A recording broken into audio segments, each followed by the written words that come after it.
और जानते हैं हम फितरा कब निकालते हैं? सीधे ईद के चांद में फितरा निकालते हैं। अगर गरीबों पर रहम आता तो आप पहले फितरा निकालते हैं।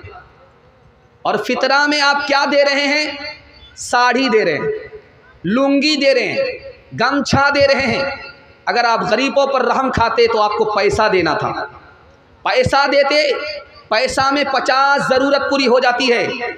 लुंगी से दवाई का मसला हल नहीं होता, गमछा से भूख और प्यास का मसला हल नहीं होता। अगर आप गरीबों पर मेहरबान होते तो जिस दिन आपने अपने बच्चों के लिए कपड़ा खरीदा था उसी दिन आपको फितरा निकाल देना था। गरीब को आप आज रमज़ान पर नवाजते तो अल्लाह आपको साल भर नवाजता। गरीब पर अगर आप मेहरबान रमज़ान में होते तो ज़िंदगी भर खुदा आप पर मेहरबान होता। जानते हैं ये माल क्यों नहीं निकलता? गरीबों के लिए, बच्चों के लिए हम हर फरमाइश पूरी करने के लिए तैयार हैं, लेकिन गरीबों के लिए पैसा क्यों नहीं निकलता? जानते हैं इसकी वजह यह है, हमको पैसे से मोहब्बत है, औलाद से मोहब्बत है, बीवी बाल बच्चे से मोहब्बत है, और हम कंजड़ और कंजूस और मक्खी चूस हो चुके। इसलिए गरीबों के लिए हाथ जेब में तो जाता है लेकिन जेब से पैसा लेकर के बाहर नहीं निकलता। एक मिसाल पर पैगाम ख़त्म कर रहा हूँ, बहुत ध्यान से आप इसको सुनिएगा। फ़कीर के पास कौन सी दौलत है? अमीर के पास ये रुपया पैसा है। आपने देखा झोली भर दी गई, मस्जिद का ताबुन था, झोली भर दी गई। अल्लाह इस मस्जिद को आबाद रखे, आपको भी इस मस्जिद से महरूम ना फरमा। ये पैसा अमीर के पास होता है। और गरीब के पास कौन सी दौलत होती है? आपका दिल बहुत मजबूत होगा, आप गरीब को कभी उंगली नहीं दिखाएंगे, गरीब पर आप मेहरबान हो। गरीब के पास जो दौलत होती है वो अमीर के पास भी नहीं होती। अल्लाह ताला जब गरीब को बुलाएगा क़यामत में तो बोलेगा मैं तुमको जन्नत में भेज रहा हूँ। लेकिन एक सवाल का जवाब दो, दुनिया में जब तुम भूखे थे तो खाना कौन खिलाता था? दुनिया में जब तुम्हारे पास कपड़ा नहीं था तो कौन पहनाता था? वो गरीब बोलेगा एक मालदार था, मेरा पड़ोसी था, मेरा भाई था, मुझे भूखा नहीं रखता था, खाना खिला देता था, मुझे नंगा नहीं रखता था, कपड़ा पहना देता था। तो अल्लाह फरमाएगा वो गरीब मैं तुमको जन्नत भेज रहा हूँ, अकेले मत जाओ, उस अमीर को भी साथ में लेकर के जन्नत में जाओ। गरीब के पास जो दौलत है वो अमीर के पास नहीं है, खुद जन्नत में जाएगा, अमीर को जन्नत में लेकर के जाएगा। एक मिसाल पर पैगाम ख़त्म कर रहा हूँ, इसको बहुत ध्यान से सुनिएगा, कुछ याद रहे या ना रहे, ज़िंदगी भर ये बात आपको काम आएगी। कोई अगर आपके यहाँ आ जाए रमज़ान में मांगने के लिए तो देना है तो दे दीजिएगा, नहीं देना है तो माफ़ी मांग लीजिएगा, ताना मत मारिएगा। बहुत ख़तरनाक चीज़ है, अल्लाह का अर्श हिल जाता है। एक आदमी खाना खा रहा था, बीवी बगल में थी, पानी पिला रही थी, साइल आया तो शौहर ने कहा ऐसा करो ये खाना ले जाओ, वो जो बाहर खड़ा साइल है उसको दे दो। वो औरत जो खाना लेकर के गई हंसती हुई, वहाँ से जब वापिस आई तो रोती हुई आई। तो शौहर ने कहा अल्लाह के बंदी हंसती हुई गई, रोती हुई आई, क्या वजह है? कहा वो जो भिखारी था वो मेरा पहला शौहर था, मेरे दरवाजे पर खड़ा था। कहा कि वो भिखारी कैसे हो गया? कहा बहुत बड़ा अमीर था, बहुत पैसे वाला था, गद्दी और सद्दी वाले था, दस्तरखान पर बैठा हुआ था, साइल आ गया, जूते से खबर ली, उस साइल को रोला करके भेजा, उसकी आह लग गई, सारी दौलत बेकार हो गई, भीख का कटोरा हाथ आ गया। अब इस शौहर ने कहा कि वो साइल जिसको जूता मारा था तुम्हें पता है कौन है? वो मैं था। अल्लाह ने उसकी दौलत का मुझको मालिक बना दिया, उसकी औरत का मालिक बना दिया। हाथ जोड़ करके मैं आपसे कहता हूँ, गरीब को अब ताना नहीं मारेंगे, देना है दे दीजिए, नहीं देना है माफ़ी मांग लेना। हाथ उठा करके वादा कीजिए, बचाएंगे ज़्यादा, खर्च करेंगे कम। वो नबियों में रहमत लक़ब पाने वाला, मुरादे गरीबों की बरलाने वाला। वो नबियों में रहमत लक़ब पाने वाला, मुरादे गरीबों की बरलाने वाला, वो अपने पराए का गम खाने वाला, मुसीबत में गैरों के काम आने वाला, फकीरों का मलजा, ज़ईफ़ों का मावा, यतीमों का वाली, गुलामों का मौला। दूसरा पैगाम निकल गया। अब एक तीसरा पैगाम, इसको ध्यान से सुनिएगा। सामने रमज़ान है। एक चालाक आदमी था, रोज़ा नहीं रखता था, पाबंदी से इफ्तार खाता था, पाबंदी से सहरी खाता था। बीवी से कहता मैं रोज़े से हूँ, फुलोरी बनाओ।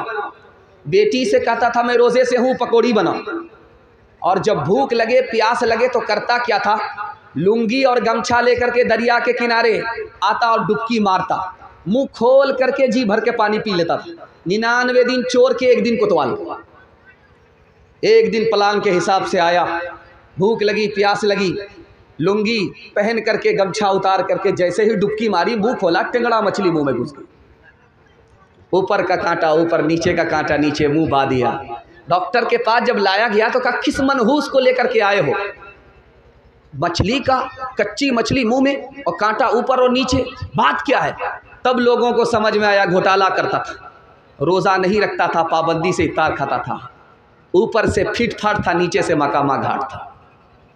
एक ख़ास बात बताने के लिए जा रहा हूँ। एतकाफ़ के लिए 20 रमज़ान में आदमी नहीं मिलता। ढूंढिए पूरे मोहल्ला में कि कोई एक आदमी बैठे, एक जवान नहीं मिलेगा आपको। क्यों? मोबाइल देखने की फुर्सत है उसको, नेकी कमाने की फुर्सत नहीं है। अब किसको ढूंढा जाता है? ढूंढ करके रिटायर्ड बूढ़े को लाया जाता है, जो पूरे मोहल्ले में सबसे ज़्यादा रिटायर है, उसको ला करके बैठाया जाता है कि आप तो फ्री हैं, बीड़ी पीते रहिएगा, एतकाफ़ में बैठे रहिएगा। अब उनको लाया जाता है। जो बूढ़ा अपना बोझ नहीं उठा पाता, उसको किराए में लड़के बिठाया गया है पूरे मोहल्ले का बोझ उठाने के लिए। मुसलमानों ने एतकाफ़ का तमाशा कर दिया। और हमारी तरावी कितने दिन में ख़त्म हो जाती है? 10 दिन में। तरावी कितने दिन में ख़त्म हो रही है? 15 दिन में। अल्लाह का बंदा, ये तरावी ख़त्म नहीं हो रही है, कुरान ख़त्म हो रहा है। तरावी तो चांद से शुरू होती है, चांद पर ख़त्म होती है। ये ख़त्म कुरान हो रहा है। 20 रमज़ान से पहले छुट्टी हो गई, कोई भी नमाज पढ़ने के लिए मस्जिद में नहीं आ रहा है, बाजार में कपड़ा खरीदने के लिए जा रहा है, मस्जिद में नहीं आ रहा है। रात आई शबे कदर की 21वीं को, 23वीं को, 25वीं को, 27वीं को, 29वीं को, और ये बदनसीब अपने दामन को नेकी से भर नहीं सका। धोबी के गड्ढे से बदतर रहा, न इधर का रहा न उधर का। एक ख़ास बात, रमज़ान में तरावी के लिए कमेटी बैठती है, प्लान होता है, ऐसा हाफिज चाहिए जो रेला हाफिज हो, रेला, एक दिन में दिल्ली पहुंचा दे, राजधानी हो, शताब्दी हो, तमाम अंधों में काना राजा एक हाफिज आ गया। उसने कहा आप लोग तरावी सुनना चाहते हैं? कहा हाँ। कहा कितने दिन में सुनना चाहते हैं? कहा आप कितने दिन में सुना सकते? कहा एक दिन में आप हमारे पीछे आंख बंद कीजिए, हम आपको सीधा दिल्ली पहुँचा दें। बोला नहीं, बहुत भारी हो जाएगा, 3 दिन में ख़त्म कीजिए। पहला दिन आया 10 पारे हो गए, दूसरा दिन आया 20 पारे हो गए, तीसरा दिन आया तो ऐलान किया मुबारक हो, तरावी ख़त्म। एक आदमी पीछे तरावी सुन रहा था, उसको सूरह यासीन याद थी। उसने कहा पूरा कुरान पढ़ दिया, सूरह यासीन नहीं आई, ज़रूर घोटाला किया। यालमुन तालमुन करके दिल्ली पहुंचाया। कहा हाफिज साहब बुरा मत मानिएगा, आप लगता है घोटाला किए हैं, आपने यालमुन तालमुन करके कुरान ख़त्म किया है, सूरह यासीन तो नहीं आई। तो ये समझ गया मेरी चोरी पकड़ी गई, अब ये निकलने का रास्ता तलाश कर रहा है। ये कहता आपने बिल्कुल सही कहा, मैंने जानबूझ करके छोड़ दिया था। सूरह यासीन जिंदा पर नहीं पढ़ी जाती है, मुर्दा पर पढ़ी जाती है। अगर मैं खड़े खड़े पढ़ देता, आप लोग खड़े खड़े होते तो सब लोग घोलट जाते, सबका जनाजा उठ जाता, इसलिए छोड़ दिया था। मुसलमानों संभल जाओ, संभल जाने का वक्त आया, बहुत सोए हो तुम अब होश में आने का वक्त आया, बहुत सोए हो तुम अब होश में आने का वक्त आया।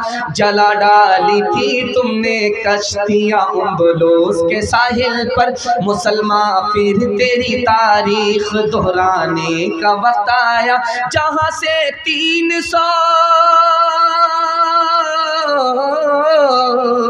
जहाँ से 313 चले थे तुम मुसलमानों, उन्हीं माजी की राहों पर, उन्हीं माजी की राहों पर पलट जाने का वक्त आया, उन्हीं माजी की राहों पर पलट जाने का वक्त आया।